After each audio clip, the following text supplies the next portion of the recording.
Le comité 2 vient de se clôturer, c'est donc la fin de 2 jours de débats intenses. Cet après-midi n'a pas dérogé à la règle, les délégués étaient très agités, beaucoup d'amendements ont été votés. Nous avons aujourd'hui, cet après-midi avec nous, la présidente de l'Assemblée du comité 2, Julie Salomon. Julie Salomon, bonjour. Bonjour. Alors que pouvez-vous nous dire tout d'abord du thème qui a été traité cet après-midi? Alors le thème traité cet après-midi est le développement des pays. Il comprenait 3 sujets. Ça a été le second thème traité par le comité qui l'avait relégué, c'est ça, au second plan. 5 amendements ont été passés sur 5 accords, pardon. Beaucoup avaient été proposés, donc une faible proportion a été votée. Alors, il y a eu également beaucoup de mouvements à propos des signataires ou des parrains de ces amendements, apparemment beaucoup d'erreurs. Tout à fait. En fait, la règle de la simulation ici, c'est qu'il faut au moins un pays signataire, une délégation signataire et au moins 5 délégations parraines. Il se trouve que certaines délégations n'ont pas forcément bien compris la règle, malgré qu'on soit au second jour, même le 3e jour des débats. Mais globalement, il y a eu beaucoup plus de parrains que 5. La plupart des propositions qui ont été votées avaient aux alentours de 10 parrains. Donc malgré quelques erreurs, après des journées d'une telle ampleur, se comprennent parfaitement. Alors les débats ont également été houleux cet après-midi, très mouvementés, avec notamment un blâme à l'encontre du délégué des États-Unis. Qu'est-ce qui s'est passé? Tout à fait.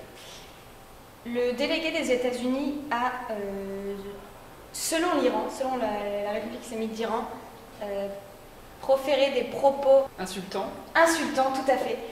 La République iranienne a immédiatement tenu à faire passer un blâme qui a été parrainé par plus de 10 pays et ce vote est passé avec plus de 2/3 des votants. Les États-Unis ont dû s'excuser publiquement devant l'Iran. Une fois n'est pas coutume, les États-Unis s'excusent auprès de la République islamique d'Iran, tout en espérant que les débats de la suite seront courtois et que le détroit d'Ormuz ne sera pas bloqué. Alors on l'a remarqué d'ailleurs cet après-midi, les délégués étaient très agités. Comment vous pouvez l'expliquer? C'est la fin des débats qui a provoqué ça? Tout à fait, je pense que beaucoup d'entre eux viennent non seulement pour participer à un événement majeur et d'un grand sérieux, mais d'autre part pour connaître d'autres étudiants qui font les mêmes études qu'eux et également profitent de cet événement pour s'amuser, je dirais entre guillemets, et créer des petites tensions, s'amuser un petit peu, faire des légères blagues dans la mesure où ils ont préparé cette simulation depuis quand même plusieurs jours. Ils avaient 90 pages de texte à préparer. On comprend tout à fait qu'ils se lâchent un peu pendant les débats puis qu'ils en profitent. En tant que présidente de l'Assemblée, est-ce que c'est pas trop dur de devoir garder le cap, garder le sérieux à tous ces délégués? Dur, je dirais pas.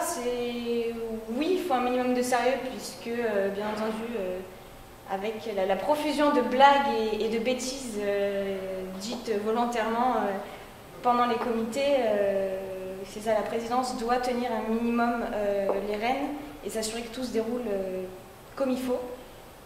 Cependant, je pense qu'il a été... je pense vraiment que ça s'est très bien passé. J'espère avoir un très bon feedback des pays participants et oui, c'est stressant, mais c'est vraiment une très très bonne expérience. Les États-Unis sont ici au même titre que n'importe quel autre pays et donc